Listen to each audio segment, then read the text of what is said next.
আসসালামু আলাইকুম বন্ধুরা, আশা করি সবাই ভালো আছেন। আমরাও ভালো আছি। আজকে আমরা আমাদের যে কবুতরগুলো রয়েছে, আমাদের যে সবচেয়ে পুরনো কবুতর যে গিরিবাসটা আছে, রাজশাহী গিরিবাস, এই কবুতরটাকে কিন্তু আজকে আমরা ছেড়ে দিয়েছি বলতে এই জোড়াটাকে কিন্তু আমরা পাক বেঁধে ছেড়ে দিয়েছি। কারণ আমাদের প্ল্যান হচ্ছে, যেহেতু ওরা আমাদের এই জায়গায় 4 বার ডিম পারছে কিন্তু বাচ্চা ফুটাচ্ছে না, মানে ডিম ফার্টেল হইতেছে না, আনফার্টেল হইতেছে। তাই ডিম যে ফার্টেল হয় এই কারণে আমি চিন্তা করতেছি যে তাহলে আমার খাবারও বেঁচে যাবে। তাই আমি চিন্তা করতেছি যে আমার কবুতরগুলাকে আমরা এখন থেকে ছেড়ে পাবো। তাই দেখেন আমাদের কবুতরগুলা কিন্তু মাশাআল্লাহ খুবই সুস্থ আছে।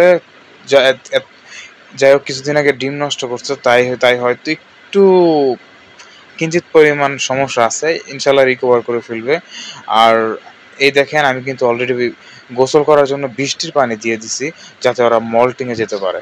এই দেখেন মাশাল্লাহ আমাদের কিন্তু যে কবুতরগুলো, দেখেন এই যে আমাদের পেয়ারা গাছটার নিচে কত সুন্দর করে বসে আছে মাশাল্লাহ। আপনারা সবাই দোয়া করুন যাতে কবুতরগুলো সুস্থ থাকে। এখন আমি এই যে ওদের কিন্তু আজকে ২য় দিন ছাড়ছি। এভাবে কিছুদিন ছাড়ার পরে আমরা ওদের একটা পাখি ছেড়ে দিব, তারপরে ২টা পাখি ছেড়ে দিব।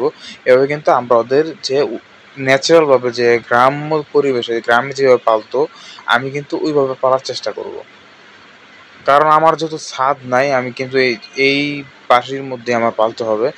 তাই আমি চেষ্টা করতেছি যে এভাবে আমি এর আগে অনেক আগে পালছি আমি কবুতর ছেড়ে। আমি চিন্তা করছি ছেড়ে কবুতর পালবো, এবং আমি ইনশাল্লাহ আমি বিশ্বাস করি যে যদি কবুতর ছেড়া পালি তাহলে হয়তো কবুতরগুলো আমার এই জায়গায় সুন্দর মতো ডিম বাচ্চা করবে এবং আমার খাবার কস্টিংটাও কিন্তু বেঁচে যাবে। তাই আমি উদ্যোগ নিচ্ছি যে ছেড়ে পালবো। এই যে আস্তে আস্তে এখন ওদের বাড়িটা চিনাই, তারপরে কবুতরগুলো ছেড়ে দেব। আর আরেকটা কথা, কবুতরগুলা যদি আমার অনেক শখ এই জোড়ার বাচ্চা দেখবো। আর ভিডিওটা বেশি বড় করবো না, এখানে শেষ করবো। আসসালামু আলাইকুম, খোদা হাফেজ।